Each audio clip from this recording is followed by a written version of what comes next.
দর্শক, আমি এই মুহূর্তে রয়েছি বরগুনা জেলার বামনা উপজেলার যে বামনা সদর ইউনিয়নের খাদ্য গুদামটি রয়েছে এবং বামনা লঞ্চঘাট রয়েছে তারই একেবারে মাঝামাঝি পয়েন্টে।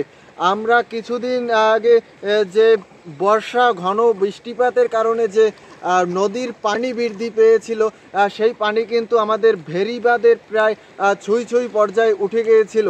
আমরা দেখেছি এই নদী ভাঙন রোধে কিন্তু বস্তা দিয়ে নদী ভাঙন রোধ করা হয়েছিল, কিন্তু এই যে বর্ষা মৌসুমে সেই যে বস্তাগুলো নদীর মাঝে বিলীন হয়ে গিয়ে কিন্তু আমরা দেখতে পাচ্ছি আস্তে আস্তে কিন্তু যে মাটি ভেঙে নদীর পাশে যে অবদাটি রয়েছে সেই অবদার পরে যে মাঠ ছিল সেই মাঠ আস্তে আস্তে নদীর মাঝে ভাঙতে ভাঙতে কিন্তু একেবারে আমাদের সেই অবদার যে পার্শ্ববর্তী হয়ে এসেছে। তো আমি বরগুনা জেলার যে পানি উন্নয়ন বোর্ডের কর্মকর্তা রয়েছে এবং বামনা উপজেলা নির্বাহী কর্মকর্তার কাছে আমার আকুল আবেদন থাকবে যাতে ব্লক ফেলে এই স্থানটি রক্ষা করা হয়, না হয় তো বামনার কিন্তু বিভিন্ন স্থান বিলীন হয়ে যেতে পারে।